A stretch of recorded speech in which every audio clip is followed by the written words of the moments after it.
circle. Make a circle, guys, please. I want to see a circle. A circle of mana walls with everybody inside. But one thing leads me to believe that it's a permanent change, and that is they have never once stated they're an event weapon, or they're a temporary equipment, or that they're gonna do something about it. Never once. I can say that I've asked about it, and I don't remember what the answer was. But the devs have always been good about stating they're gonna remove something ahead of time. Yeah, so it was an answer like that. It was that they didn't have any plans. Yeah. And I think that this might be the sounds about the same answer I'm gonna get with anything I ask about Chocobo buffing. Yeah. I will never shut up about it. Oh, it's never gonna happen. Man, you should have seen the one kid on Facebook complaining about how you didn't have to earn your golden Chocobo. Oh my goodness, great. I loved it. I love that. That was an entire so annoying post. That was a big Dude, post. I saw that post. I was like, this guy really out here wants to be catered to so hard. I'm like, bro, it's a battle royale. It's not Final Fantasy VII base game, bro. Like, calm down. They're not gonna go that deep. Like, you need to chill. Like, oh. Oh, geez. Okay. I'm gonna mute so I can yell at people. We have got some congregation up at church as well, I think. Or was that just an overlap of... I think that was just an overlap of my camera with Ducky. But Ducky and Z-Myth have landed close by to each other in church, so it's going to be interesting to see if we have an early engagement between those two or not. In the meantime, let me know what I missed in the warm-up game. Who was, Well, it wasn't a warm-up. Coming out feisty. Oh, that was just straight-up game one, huh? Straight-up game one, yeah. Warm-ups are only on the fight nights. I know, it gets confusing. I do so many things, it gets confusing, I know. On top of that, Nox DM and Violet Cryo Lily have both dropped at support pillar. A little bit of space in between the two, but very likely with the wide open map that is support pillar, we'll see an early engagement between these two.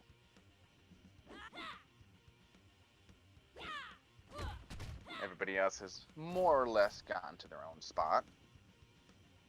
As Nox DM pushes closer to Violet Cryo Lily, depending on which side of the support plate she decides to drop, will decide if she runs into Nox DM right away. And indeed, she drops off the southern plate. By now, they can definitely hear each other's footsteps. And yes, Nox DM is immediately coming into Violet Cryo Lily.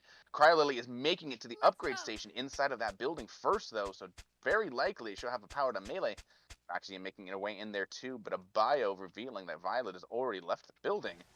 On to the other side, trying to pin out exactly where she is gone. Violet Cryo Lily coming around the corner, exchanging the fist of blows. Here comes a furious fist, knocking Nox DM away, but missing the fire to clean up the kill. Nox uses the thunder to suppress her away from finishing him off as he pops a potion.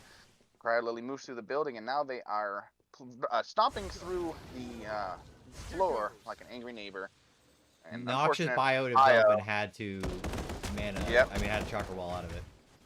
An unfortunate bio forcing the chakra field. Now Cryo Lily has the stagger on Nox and gets to use his chakra field against him, taking out early in the competition and joining us back on the commentator's bench. How you doing, Nox? That was a very quick fight. Oh my god, I'm triggered, dude. My fucking melee just does not want to work. I'm over here spamming my triangle button, and my dude's just standing there trying to like pull his. It did look like it did look like you were standing still. Yeah. Like I got one, like I swung once, and then after that, he just like, yeah, I'm just gonna stand here again, and I was just like, yeah, it's over. I couldn't do anything. I wonder if you got the melee glitch from being too close, or the melee glitch. I don't know. I don't know. I don't want to. Yeah, I'm not sure. But I tried. Like I was just spamming my controller, and I punched once, and then I just stood still. I'm like, yep, okay. There is several glitches right now with the. Ooh, actually. I know some people say melee has been jacking up, but I haven't really encountered it too much myself. But I mean, it could have been, it could have not. But either way, it was unfortunate. In the meantime, Ducky and Z-Myth are exchanging some gunfire with each other. Z-Myth seems to be out of potions as he's still hovering at about 50% health. Ducky smells weakness and is deciding to push in ever closer, opening up with some more gunfire. Fireball forcing Ducky back around the corner. I don't believe Z-Myth wants to take this one into melee range if he can at all help it. A thunder going up in between the two. Not even sure who cast that one, to be honest. Ducky's Blizzard keeps him from going around the corner as Z-Myth is breakdancing on the other side of the building. Z-Myth likes to do a lot of crouching, I've noticed, in the games that we've seen. It could also be that his controller is glitching and forcing him to lay down when he wants to just roll or crouch. It happens to me a lot, too. Controllers are not optimized for this game. Zenith has healed with that chakra field though, but it doesn't seem to help too much as Ducky lands some devastating gunfire to take him out fast. Laser down before he can get into cover. Ducky is getting more and more dangerous with the guns I've seen in these private lobbies. Early on, Ducky played a very particular playstyle, but now Ducky is getting more and more able to just pull out whatever situational and just come out on top of some of these fights, and it's very impressive to see the development. Oh, yeah. But, I'm back on the topic we were talking about before, about Melee being glitched or jacked up at the moment. People already know that if you get hit with Melee, it kind of disables your Melee, or what I like to refer as disarms you for a while. Only action you can take is jump or roll cafeteria.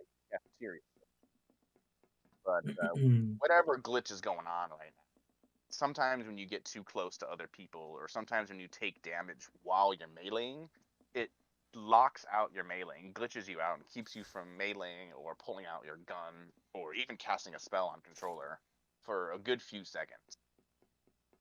So it is a different from what the game is intended right now, and I think that's what happened to you. Yeah, I don't know. It's just aggravating either way. Oh yeah. Very frustrating. But now if Violet doesn't win this, then they've absorbed my powers for no reason.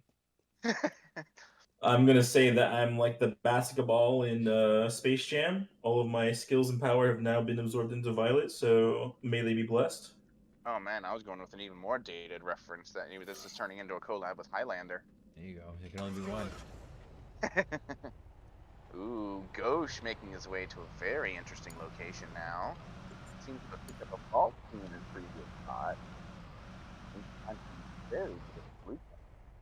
And since this is out in the Mako, it's very unlikely any other competitors are going to come across this loot themselves. This is a very good play to make early on, especially early on in the game like this. Having this loot is going to be very, very good. No flare thrower, passing up on the gold CMR or CRM. That would have had me over the moon to get that.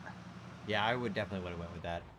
Any lethal gaze, Inferno, or C-mod I pick up. Oh yes.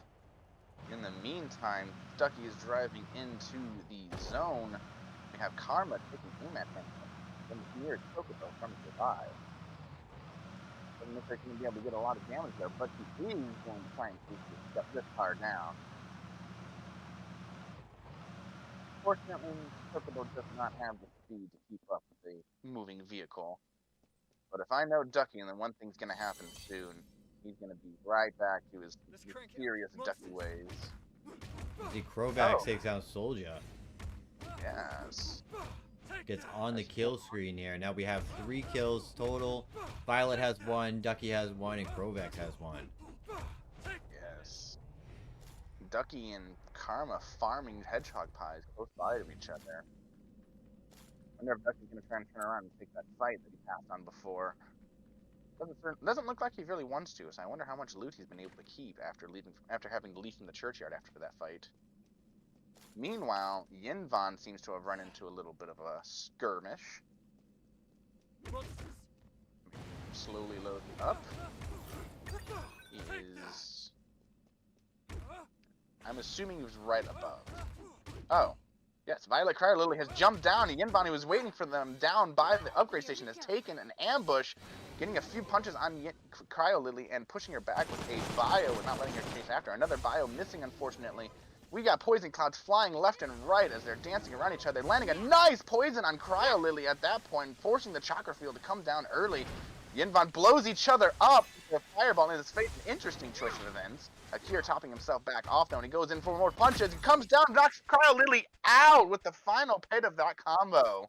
Very good movement by Yinvan there, making sure to keep the distance before the Red Fist can be procced, and then going in for kicks and punches of their own. Very good play. Very good fireballs, too, in that fight. And not to mention the perfect ambush as well. The first fireball that hit them both actually was, I mean, I don't think it was intentional, but it was in Yinvan's favor because it allowed Yinvan to reposition and reassess the shots, and then throws down another beautiful fire and then follows it up with some very nice punches. Definitely. If that fire hadn't hit them both, then Violet might have been too close and would have been hit by that one cure that he topped himself back off. Yeah, But that's. because I he mean, had being able like that. fireball, That was because of the knockback from the fireball. Yenvon was able to cure, as you mentioned. That was oh yeah. very good movement. Then Very good recovery after the slight misplay. on that same token, though, if he hadn't fireballed himself in the face, he wouldn't have had to cure. Fair enough. I think he was still. I think he was already taking a little bit of damage, so he might have anyways. As we see, Yeah, pushing still, up I on believe that Aerolingus worked out here. in his favor. Yeah, he wanted to take a piece of the supply drop, and Aerolingus and Wheatgrass are starting to dance around each other. Choco Kick not going to be able to land on a speeding bike, unfortunately, but Yenvon hops off the bike and decided to take fire at Aerolingus. Jumping off in the open is a very interesting play, in my opinion, though. Yenvon likes to take these fights. He wants to get rid of that Chocobo early. He doesn't want that Chocobo to be there the rest of the game. He's assuming there is no power nap, but throws down Bio. There goes his favorite poison, the self-destruction fireball triggering both Red Fists, but not working out in his favor again, as Aerolingus' own Red Fist was triggered for that Dragon Kick, finishing off Yenvon with a single blow. That happened so fast. I was like mid-sentence, and then all of a sudden they were both at no health. I mean, I was trying, like, I was about to give you opportunity to take over and play-by-play, and then all of a sudden they were dead. There was no play-by-play. Yeah, it was action. Now we're going to have some action, though, as Ducky and Karma have taken sights on each other from close by. Karma looks like he's going to send away both Chocobos to make sure there's no sort of transportation shenanigans happening here. Gunfight here is going to be attracting Aerolingus' attention as he hops on Yenvon's bike and starts speeding his way over. I'm going to have to hop into somebody's perspective real quick because I have that annoying glitch once more. There we go. Yes, indeed. Aerolingus has come up, dropping off his bike right behind Karma. Here he comes. He's going to hop off. Oh, manages a huge knockback of that bike. Jumps off, fists are blazing, but a fire knocks him out of that combo. A blizzard keeping him slowed down. Karma tries to pull out his gun. He takes up to finish off, but the cure takes Aerolingus' health back up. A fireball knocking him back down again. Huge damage being knocked down as Ducky tries to... Oh, actually, Ducky decided to sit this engagement out. Aerolingus and Karma separates once more so that it can bring up back a little bit of health. Ducky taking advantage of this confusion to start pushing in himself. Looks like he's not going to be able to land a fire as Aerolingus is already relocated from that singular position. Karma bringing back his bird. Going to use that transportation. Oh, he's taking some gunfire at Ducky right now. He goes down to very, very low health. He's got to be careful by how he takes this next engagement as Aerolingus' chakra field tops him back off to top health again. Jumps on top of the rock to try and get the drop on Ducky. He manages to spot him up there. Ducky puts up some gunfire to try and keep him down.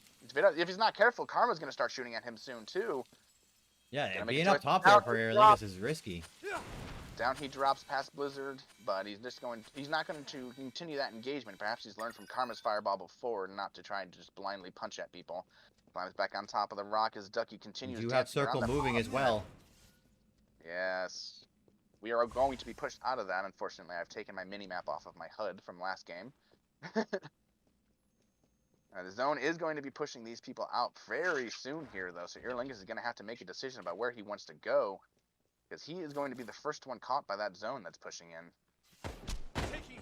In the meantime, Karma is taking some shots and throwing a fire over to Ducky. Aerolingus taking advantage of that distraction to push in on Karma and off of the rock, rotating back away from the approaching ring. Pink Teddy taking down Lovereth somewhere in the distance. That's 2 games in a row, and Krovak's taking down less than Gauche.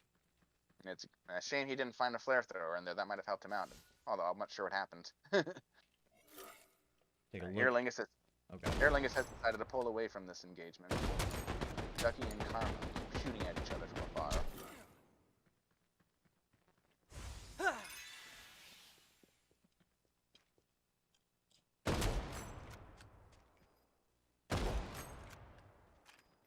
I wonder if Karma's going to try and reposition to get a better engagement or not. Aerolingus is lollygagging off on top of the hill right there. I wonder if he's deciding whether or not he wants to come in or not. Karma has found himself resident on top of a building. Ducky entering into the one next door. Karma is just waiting for that bloodthirsty duck to come out and try to take some more shots at him. He's going to climb up to the top of the roof, and we're going to get an engagement once more. Karma taking some shots as he gets some damage back onto Ducky. The spell is forcing Ducky to drop back down to the bottom once more. Chakra field going down and top himself back off in health. seems like Karma and Ducky, or Karma's relocating around to try and pull Ducky into a closer location. Wonder what his plan is going to be here. Whatever it is, it doesn't look like Ducky wants to have any part of it. And now he pops to try and lay down some more gunfire, taking Ducky down to about 60% health before he gets back into cover. That's not going to be enough to do a whole lot. Ducky is having... Oh, actually, he's taking some gunfire right now. Aerolingus is relocated to the mountain nearby and started shooting at Karma. Ducky went down to the source, so Ducky is going to reloot as much as possible. Probably the right play here, but with Yinvan and Cryo Lily having been here before, I wonder how much loot is left. Karma is actually going to chase down, maybe? I don't know. Embarking. Well, maybe just be waiting inside of that building. Let's hop over to Karma. And while we're waiting, I'm going to bring the mini-map back into my HUD, because that's going to be confusing for myself. Embarking. Ah, crap, that didn't work, did it? Did not.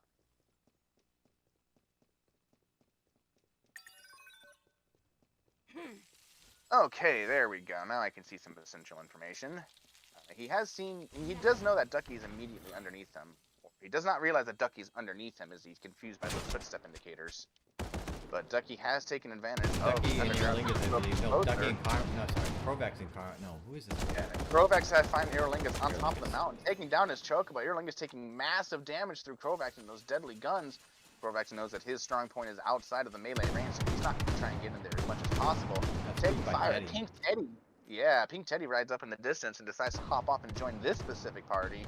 Aerolingus hanging just around the hill, but taking some huge gunfire from Krovax's Wrath. Lethal Gaze, taking some more damage from the Blizzard as he tries to push in further. Unfortunately, Aerolingus goes down. Krovax forced a little bit further down the hill by that Blizzard. Pink Teddy finally taking advantage of the confusion to push himself in and try to get some gunfire on Krovax, but that is some crafty mobility from Krovax. The mana wall, first time we've seen mana wall going down to protect Krovax as he loots up Aerolingus' body. Krovax is so smooth on the gun. I'm very fun watching Krovax every time there's a gunfight. Speaking of, he lands a couple of very nice shots on Teddy as he's forced to pull back around the crystal protrusions, leaving behind, rotating behind the next one to try and get a little bit of health back. That Chocobo gives him enhanced mobility, but Krovax does not care about any of that as that Wrath has very deadly accuracy.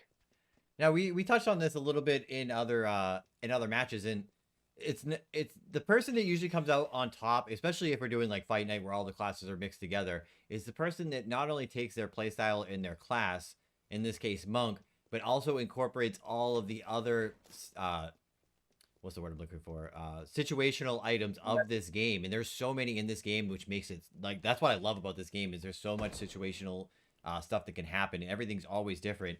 So it's the person that can take all those different situational things and bring them together into one full play style that is going to come out on top in a lot of these engagements.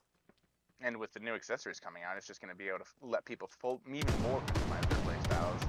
Krovax moves in on Karma, who is trying to loot up in the shop, taking some heavy damage to his Chocobo in punishment before he's able to relocate away to a more safe location. Not safe enough, though, as Ducky has already left the sewers and has found a good position as Karma was leaving. Karma forced to leave this area as Krovax takes his shots onto Ducky. He's pulled out the Lethal Gaze and doesn't manage to land a whole lot of gunfire as Ducky pulls up further around the pipe, ducking behind the wall. Yes, that one was fully intended to return to safety. Let's go. Down to our last 4 candidates. Krovax does have 3 kills. Very good point score so far in this match. Also with the win, that's going to be a good score setup for the rest of the tournament. There's only one more game in this Monk qualifier as it is. He'd sit very nice at a bar of 13 if he takes the win away with that one.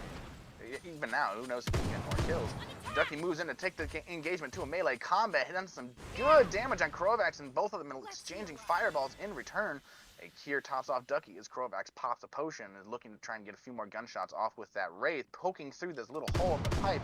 Ducky's too smart for that though and starts rotating farther away, but that's just what Krovax wants as he gets to a more comfortable range. Ducky looking to try and push in once more as the Blizzard forces Krovax behind the wall and around the corner.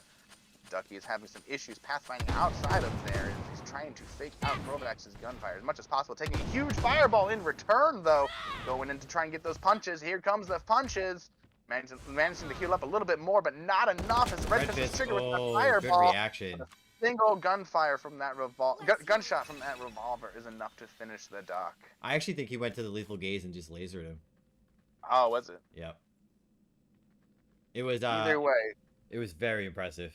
So that all happens because of that double fireball. Yep. If Krovax doesn't get the reaction fireball off there after the melee combo from Ducky, because Ducky puts down a beautiful melee combo and follows it up with the perfect fireball, but because the reaction of Krovax is able to throw down a fireball as well, it negates the follow-up, and Krovax is able to reposition and continue on that fight. Absolutely. As the old phrase goes, sometimes it's better to give an arm so you can take a life. And that's exactly the kind of method that Krovax used to take that win. In the meantime, he has passed by Karma on the way to the supply boxes, finding King Teddy nearby already, landing a huge fireball on him to take an early advantage in this fight. Another fireball knocking Teddy away, and down he goes to some lethal gaze gunfire. Highly lethal indeed. Again, that fireball lethal gaze combo is on point as we see him loot now with the mana wall. That's so key right there. Yep, mana wall is my preferred skill over Chakra Field. Everybody seems to be running Chakra Field except for Krovax at this point. We see lots of bios coming down, but all that's really doing is forcing people to use off. That was a beautiful fire. Krovax saved it. That would have been it. Krovax decided to not stay behind that wall, though, moves in with the bike, landing a couple of huge wrap shots and a fireball. Pushes over the hill to finish off the kill. Out comes lethal gaze. Armor putting on his own mana wall. That fire not having the angle to try and get that last bit of damage that he needs. Armor rotates back around, almost landing that fire in return. Mana wall becomes the main center of attention as Krovax gets a lot more damage off with that lethal gaze. Karma dropping down to about half health before he pops the potion. Krovax blowing himself up with that mana wall, mistaking the angle that he needs at the weird position from that wall. That fireball and blizzard is enough to force Krovax back around the top of the hill as Karma's health tops off. Krovax throwing down some more gunfire to try to get as much damage as he can. Karma rotating back out into the open and opening up fire himself. Not going to be enough to get any sort of damage on Krovax, though, as that fire is a slight miss. Karma finally getting back around behind cover and taking a dominant position inside of the zone. Krovax is pushing in closer, though. Blizzaga forcing him to rethink his approach as a couple of nice hits comes down.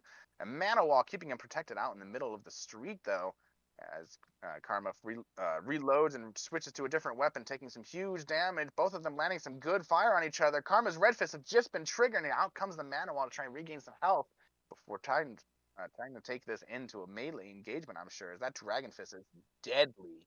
Guaranteed 120 damage to get the hit. He's using the Dragon Kick to try and engage and move in closer, but every time he does that engagement, it locks him in place for a certain second. An arrow coming down to get Krovax up into the air and away from any sort of melee shenanigans. Very smart play to be able to keep away from Red Fist this way. All he's got to do is stay up in the air, and he's not going to be able to get melee. Ooh, he uses that last arrow to open up the distance between them once more. That Red Fist timer has almost run out already. Not managing to land a couple of damage on those couple of wrap shots as a fire does manage to get it and knocks Karma back off of the roof. Krovax relocating to the top once more to keep positional advantage. There goes the Red Fists. Krovax has nothing to worry about anymore. And now out comes the guns once more as Karma tries to get some more damage, realizing that it might be futile to try and climb up on the roof after him. Krovax is doing an amazing job at keeping his positional advantage and forcing Karma into some very uncomfortable situations. He ran out that entire 90-second timer for Red Fist. It's both of these competitors are both showing what they are good at. Karma is so good at maneuvering around the map, and Krovax is so good at positioning for the gunfire. It's unbelievable to watch these two go back and forth. This is like a chess match going on and on. Krovax taking a sneaky moment to buy some high potions from the vendor right there. Oh, if Karma had taken advantage, he could have killed Krovax right then. Taking advantage. Karma does hit the fireball. Throw a fireball. But because it didn't have the Red Fist, wasn't able to follow up completely. Yep. Oh, that fireball knocked Karma into Krovax, landing some good gunshots as Karma drops down to critical levels of health once more. A mana shield coming out. Down comes the melee once more, trying to regain some health. Krovax finishes off Karma with the lethal gaze. Very good display by Krovax there. Whew.